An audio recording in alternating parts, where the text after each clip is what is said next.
जैसा कि last episode में हमने देखा कि टीचर ये युवा बेहोश हो गए थे और फिर तभी उनकी अचानक से आंख खुलती है और वो बर्फीले तूफान में थे। वो आगे बढ़ते हैं और उन्हें छोटा ये युवा दिखता है जिसे कई सारे बच्चे बुली कर रहे थे क्योंकि उसके स्पिरिचुअल पॉइंट्स बहुत कम है। सभी लोग उसे बहुत बुरा भला बोल रहे हैं और एक बच्चा तो उसको लात मारकर पहाड़ी से नीचे भी गिरा देता है। बड़ा ये हुआ सोचता है कि 20 साल पहले मैंने अपना कवर्ड बिहेवियर छोड़ दिया था और मुझे 20 साल पहले की यादें दिख रही है। यहाँ जितनी ज्यादा ठंड है वो मेरे आंसुओं को दर्शा रही है। बड़ा ये हुआ छोटा ये हुआ के पास आता है और पूछता है कि तुम क्यों रो रहे हो। छोटा ये हुआ कहता है कि मेरे टीचर अब मुझे और अपने पास नहीं रखना चाहते हैं। वो कहते हैं कि मेरे इननेट स्पिरिचुअल पॉइंट्स बहुत ज्यादा कम है और मुझे रखना उनके लिए वेस्ट ऑफ टाइम और वेस्ट ऑफ सोर्सेज है, लेकिन मैं तो बहुत ज्यादा हार्ड वर्क कर रहा हूँ। क्या मेरे अंदर कोई टैलेंट नहीं? बड़ा ये हुआ कुछ सोचकर कहता है कि टैलेंट हर किसी की जर्नी की शुरुआत होती है। कई लोग सूरज जैसी चमक लेकर पैदा होते हैं और कई इस बर्फीले तूफान में ही फन कर रह जाते हैं, लेकिन कई लोग जो इसमें से फंस गए हैं वो खड़े होते हैं और एक साफ जगह ढूंढते हैं और वहां तक पहुंचते हैं। बड़ा ये हुआ अपनी एब्सोल्यूट डिफेंस दिखाता है और कहता है कि ये स्किल मैंने बनाई है। छोटा ये हुआ इसे देखकर बहुत ज्यादा हैरान हो जाता है क्योंकि उसने कई सारी बुक्स पढ़ रखी थी, लेकिन इतनी ज्यादा पावरफुल शीफ डिफेंस उसे कभी नहीं देखी। बड़ा युवा फिर से कहता है कि क्या तुम मेरे संग बर्फीले तूफान से निकलकर हरी भरी वादियों में चलना चाहोगे? वो कहता है कि मैंने बहुत बार कोशिश की थी, लेकिन बाहर बहुत ज्यादा अंधेरा है, मुझे डर लग रहा है। लेकिन बड़ा ये हुआ समझता है कि हमें बड़ा सोचने की जरूरत है। ये विंड और ये सर्दी तुम्हें कंफ्यूज कर रही है और तुम सही से नहीं सोच पा रहे हो। वो उसे इसी तरह और भी मोटिवेट करता है और फिर वो हाँ कह देता है और तभी बड़ा ये हुआ आसपास की जगह को चेंज कर देता है और वो जगह हरी भरी खुशनुमा वादी में बदल जाती है। फाइनली छोटा ये हुआ खुश हो जाता है और वो आसपास की चीजों को सराहने लगता है और उसका सारा डिप्रेशन मानो गायब हो जाता है। वो कहता है कि मैं तुम्हें विश्वास रखता हूँ और फिर ये कहते हुए गायब होने लगता है। असल में छोटा ये हुआ बड़े युवा की पास्ट के ट्रॉमा को दिखा रहा है जो उसे आगे नहीं बढ़ने देता, लेकिन अब ये हुआ ने फाइनली उस पर विजय हासिल कर ली है और उसे स्टेप आउट कर लिया है। फाइनली ये हुआ की अवेकनिंग पूरी हो जाती है और ये हुआ को स्पिरिचुअल विंग्स मिल जाते हैं। टीचर ये हुआ उन दोनों का धन्यवाद बोलता है क्योंकि उन्होंने उसे हमेशा के लिए डार्कनेस से बाहर निकाल दिया है। हाउ चैन उसके पंख देखकर काफी खुश होता है और चीफ पलाडिन कहते हैं कि फाइनली बटरफ्लाई कोकून से बाहर आ गई, तुम्हारी स्पिरिचुअल पावर विंग्स में कन्वर्ट हो गई और तुम अब 6th ऑर्डर की ग्लोइंग नाइट हो। टीचर ये हुआ नीचे आकर पहले हाउचेन के पास जाते हैं और कहते हैं कि मुझे चीफ पलाडिन से कुछ देर के लिए बातें करनी है, इसमें तुम घर जाओ और रेस्ट करो। हाउचेन अचानक से ये सुनकर हैरान सा है, लेकिन वो अब जब चीफ पलाडिन की तरफ देखता है तो उससे कहते हैं कि तुम अब घर जाओ और रेस्ट करो। हाउचेन फिर दोनों की बात मानकर वहां से चला जाता है। चीफ पलाडिन से कहते हैं कि अब टैलेंट्स कभी तुम्हारी जर्नी की बेड़िया नहीं बनेगी, अब तुम्हारे फ्यूचर के प्लान्स क्या है? ये हुआ कहते हैं कि डीमन हंट कंपटीशन के बाद वो हाउचेन को पढ़ाना छोड़ देगा। ये सुनकर हैरानी से भरे हुए चीफ पलाडिन कहते हैं कि क्या तुमने सच में इसके बारे में अच्छे से सोच लिया है? हाउचेन तुम्हारा सबसे अच्छा डिसाइपल है। जिस पर वो कहते हैं कि सिर्फ हाउचेन मेरा एक डिसाइपल है, लेकिन वो सन ऑफ लाइट है, उसके भाग्य में मानवता को आगे बढ़ाने का जिम्मा है और मेरे पास सब कुछ भी ऐसा नहीं है जो मैं उसे सिखा सकूं। अब मैंने सोच लिया है कि मैं अब लोगों को नाइट की ट्रेनिंग दूंगा और कमजोरों को भी ताकतवर बनाऊंगा ताकि वो भी निराश ना होकर अपने नाइट बनने के सफर को पूरा करके डीमंस को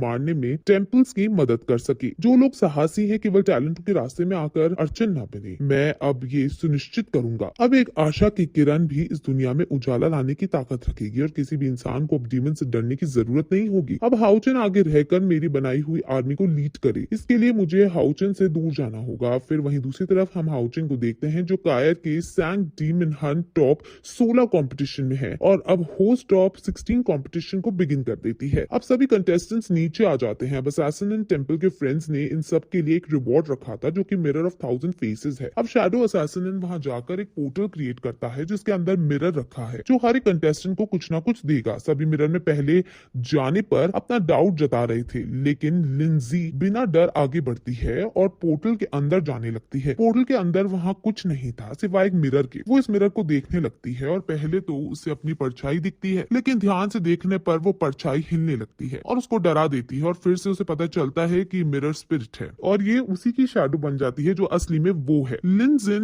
मिरर के अंदर बहुत अजीब सी गर्ली बिहेव कर रही थी। इसे देखकर उसे बहुत अजीब लगता है कि क्या मैं सच में ऐसी हूँ। वो फिर कहती है कि मैं तुम्हें और नहीं देखना चाहती, मुझे बस मेरा रिवॉर्ड दो। मिरर स्पिरिट फिर उसे एक स्किल कार्ड देती है और ये सीक्रेट स्किल ये और उसकी रोज मिलकर परफॉर्म कर सकती है। लिंजिन इसे पाकर खुश हो जाती है, लेकिन मिरर स्पिरिट बहुत ज्यादा अजीब है और वो गर्ली बिहेव करके उसे फ्लाइंग किस भी कर देती है, जिससे इरिटेट होकर वो बाहर आ जाती है और उसे यकीन नहीं हो रहा था कि मैं ऐसी लड़की हूँ। वो फिर बाकी सभी को बताती है कि मिरर स्पिरिट तुम्हें रिवॉर्ड देगी। अभी एक एक करके सभी पार्टिसिपेंट्स अंदर जाते हैं और मिरर स्पिरिट उन्हें कुछ ना कुछ देती है। अब हाउशिन अंदर जाता है और वहां मिरर स्पिरिट में वो खुद को देखता है जो शीशे में अपने आप को निहार रहा था कि मैं कितना ज्यादा हैंडसम हूँ, जिससे हमें पता चलता है कि हाउचिन को अपने हैंडसम होने पर गर्व है और वो काफी सेल्फ कॉन्शियस भी है अपनी ब्यूटी को लेकर। मिरर स्पिरिट सोचने लगती है कि मैं इसे क्या रिवॉर्ड दूं, क्योंकि इसके पास सीक्रेट स्किल्स की कमी नहीं है और इसके पास काफी ताकतवर स्वॉर्ड्स भी हैं। वो फिर उसे होली स्पिरिट देता है जो कि टोटल गार्जियन सेट है। इसमें काफी ताकतवर आर्मर और विंग्स मौजूद हैं। ये anti wind, anti fire, anti lightning है और ये 5th ऑर्डर स्किल्स के टॉप डिफेंस के अंदर शामिल है। लेकिन हाउशिन को कायर के लिए कुछ चाहिए, इसलिए वो मना कर देता है और उसे कहता है कि मुझे तुम होली स्पिरिट प्रोटेक्शन दे दो। हाउशिन उसे लेकर बाहर जाती है और अब कायर अंदर जाती है इसे लेने के लिए और मिरर स्पिरिट असैसिन नंबर 1 के आगे झुककर उसे ग्रीट करता है और उसके सामने तभी ट्रेजर्स रख देता है और कहता है कि जो तुम्हें लेना है वो तुम ले लो।